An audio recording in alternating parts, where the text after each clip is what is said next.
नमस्कार दोस्तों, मैं इंद्रजीत सरोज आपका अपने YouTube चैनल जनरल इंफॉर्मेशन में स्वागत करता हूं। अभी हम देखने वाले हैं एक आर्टिकल जो कि हरियाणा के इलेक्शन से रिलेटेड है। अभी हरियाणा में इलेक्शन हुआ जो कि विधानसभा इलेक्शन था, जिसके बाद वहां नए सीएम चुन के आने वाले हैं। तो उस इलेक्शन में कितना मतदान हुआ, कितना वोटिंग हुआ, वो 65% हुआ। और दोस्त, पिछली बार जब इलेक्शन हुआ था, सेम इलेक्शन विधानसभा का 2019 में, उस टाइम 68% मतलब 68% वोटिंग हुआ था। इसका मतलब इस बार 3% माइनस हुआ है वोटिंग में। ऐसा क्या हुआ, क्या था, सारा कुछ देखने वाले हैं। 2019 में 68% था वोट, 2024 में घटकर 65% हो गया वोटिंग। भाजपा और कांग्रेस दोनों दावा कर रहे हैं जीतने का कि दो पार्टियां जो इंटरनेशनल पार्टी हैं, बड़ी पार्टी हैं, वो दो के दोनों दावा कर रही है कि मेरा हरियाणा में सरकार बन रहा है।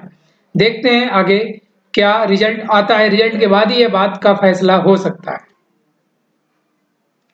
हरियाणा विधानसभा चुनाव में 65% मतदान दर्ज किया गया। इसने द हिंदू में आर्टिकल छपा था, फ्रंट पेज पे पहले ही था, इसलिए लगा हमें आपके साथ शेयर करना चाहिए। ये सारा का सारा भी हम लाइन टू लाइन देखने वाले हैं पूरे आर्टिकल को।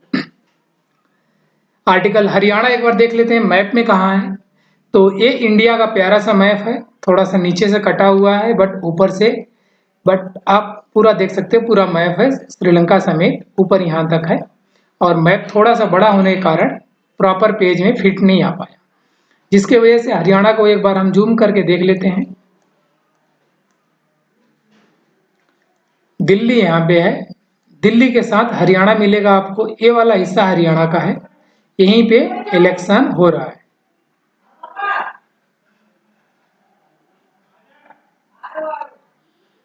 और हरियाणा बॉर्डर किससे किससे शेयर करता है दोस्त? तो हरियाणा बॉर्डर शेयर करता है आपका पहला, सबसे पहले उत्तर प्रदेश से, क्योंकि हम यूपी से आते हैं, अपने यहाँ से देखना शुरू करेंगे। दिल्ली से भी ये बॉर्डर शेयर करता है, यूनियन टेरिटरी जो है दिल्ली, यूपी और हरियाणा दोनों से बॉर्डर शेयर करती है। तो इसका मतलब कि दिल्ली से हरियाणा बॉर्डर शेयर करता है यूनियन टेरिटरी से। फिर इसके जस्ट ऊपर चलेंगे, उत्तराखंड से बॉर्डर शेयर नहीं करता हरियाणा। उसके बाद हिमाचल प्रदेश से करता है, पंजाब से करता है, राजस्थान से करता है।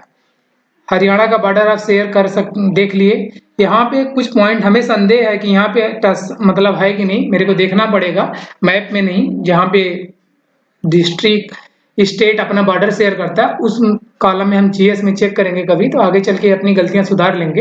वैसे हमें है कि नहीं शेयर करता है, बाकी पता नहीं, क्योंकि उत्तराखंड का जब पढ़ते हैं तो वहाँ हरियाणा नहीं आता। इसका मतलब हरियाणा भी उत्तराखंड से बॉर्डर शेयर नहीं करता। तो आगे चलते हैं, अब आर्टिकल चेक कर लेते हैं लाइन टू लाइन। हरियाणा के करीब 65% मतदाताओं ने शनिवार को विधानसभा चुनाव में अपने मताधिकार का प्रयोग किया, जो 2019 के पिछले चुनाव में 68% से कम है। मतलब जो 2019 में इलेक्शन हुआ था उस टाइम कितने 68% वोटिंग हुआ था, इस बार 65, जो कि हमने पहले ही पेज में -3% ग्रोथ रेट बता सकते हैं। विभिन्न राजनीतिक दलों के समर्थकों के बीच मामूली झड़पों की कुछ रिपोर्टें को, मतलब जो विभिन्न पार्टियां वहां पे इलेक्शन लड़ रही हैं, उनमें से कुछ लोगों में झड़प भी हुआ, रिपोर्ट आई। रिपोर्टों को छोड़कर उच्च दाव वाले चुनावी मुकाबले में राज्य भर में मतदान काफी हद तक शांतिपूर्वक रहा है। जो मतदान हुआ वो काफी शांतिपूर्वक रहा है, मतलब ज्यादा कुछ बड़ा बवाल नहीं हुआ। चुनाव आयोग के अनुसार रात 11:45 तक लगभग 65.65% मतदान हुए। इसका मतलब रात 11:45 तक आप वोटिंग कर सकते हो। जम्मू कश्मीर में कुछ यही टाइम मिला था और यहाँ पे भी यही टाइम है। पूर्व मुख्यमंत्री भूपेंद्र सिंह हुड्डा ने कहा कि कांग्रेस पूर्ण बहुमत के साथ सरकार बनाने के लिए पूरी तरह तैयार है। मौजूदा मुख्यमंत्री नायक सिंह सैनी ने कहा कि भाजपा भारी बहुमत के साथ तीसरी बार सरकार बनाएगी। मतलब कांग्रेस और भाजपा दोनों का ये दावा है कि हमारी सरकार बन रही है, हमारी सरकार बन रही है। हकीकत आप लोग के सामने आ ही जाएगा रिजल्ट के बाद। हरियाणा में शनिवार को एक ही चरण में, मतलब एक ही दिन, पूरे हरियाणा भर में एक ही दिन इलेक्शन हुआ है, जो कि सभी 90 विधानसभा सीटों के लिए मतदान हुआ, जिसमें 101 महिलाओं और 464 निर्दलीय उम्मीदवारों सहित 1031 उम्मीदवार मैदान में थे। मतलब टोटल 1031 उम्मीदवार मैदान में थे। 464 किसी पार्टी से नहीं थे, ये निर्दलीय थे, और 101 महिला थी पूरे 1031 में। मतगणना 8 अक्टूबर को होगी। मतलब इसका जो रिजल्ट आएगा वो 8 अक्टूबर को जम्मू कश्मीर के साथ ही आएगा रिजल्ट। मतलब दोनों का रिजल्ट एक ही दिन आने वाला। इसका मतलब साफ है कि आप लोग का टाइम ज़्यादा खराब नहीं होगा। एक ही दिन में दोनों स्टेट और एक स्टेट और एक यूनियन टेरिटरी का रिजल्ट आपके सामने होगा। जिन प्रमुख उम्मीदवारों की किस्मत अब तक हो चुकी है उनमें भाजपा के श्री सैनी, कांग्रेस के श्री हुड्डा और विनेश फोगाट तथा जननायक जनता पार्टी के दुष्यंत चौटाला शामिल है। क्या जिन प्रमुख उम्मीदवारों की किस्मत अब तय हो चुकी है, इनका किस्मत तय हो चुका है, मतलब अब ये लोग कोई इलेक्शन प्रचार नहीं कर सकते, जो होना था हो गया। ये लोग बहुत बड़े बड़े लोगों का नाम दिया है। विनेश फोगाट भी इस बार इलेक्शन लड़ी, जो कि आप लोगों को मैंने पिछले आर्टिकल में सारा का सारा डिटेल इनके बारे में दिया हुआ था। नूह जिले में गुटों के बीच झड़प और पथराव की घटनाएं सामने आई।